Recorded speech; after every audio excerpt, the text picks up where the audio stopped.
Hello friends, नोंथांमोननि गेजेराव आङो आरो दिनै मोनसे निउस आपडेट लानानै फैदों।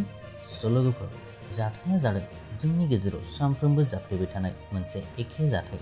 बिदिनो उदालगुरि जिल्लानि दाउब'गुरि गामिनि 6 बोसोर बैसोनि सासे गथ'नि बिमाया 6 जुन खालार खालि आधार कार्ड बानायनो थांनायनिफ्रायनो गोमानानै दङ। आइजोनि मुंखौ भानु बर' होननानै मिथिनाय जादों आरो हौवानि मुंखौ प्रसेनजित बर' होननानै मोनथिनाय जादों। स्क्रिनाव नुनाय बे आइजोआनो गोमानानै दं।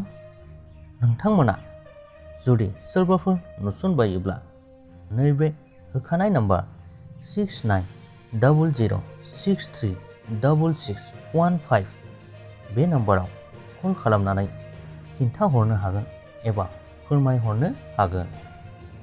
आरोबाव बे एखे जाथायानो चिरां जिल्लानि सिङाव थानाय धालिगाव गामिनि थागिबि जगदीश मुसाहारिनि बिसि रैसुमै मुसाहारिया गावनि फिसाजो लक्ष्मी मुसाहारिजों लोगोसे 5 जुन खालारनिफ्रायनो गोमानानै दं।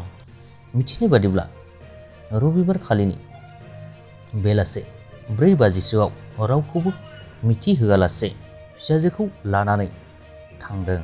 बिथां रैसुमै आरो फिसाजो सानैखौ नोंथांमोनहा जुदि सोरबाफोर बहाबा नुसनबायोब्ला नैबे नाम्बाराव कल खालामनानै खिन्थाहरनो हागोन।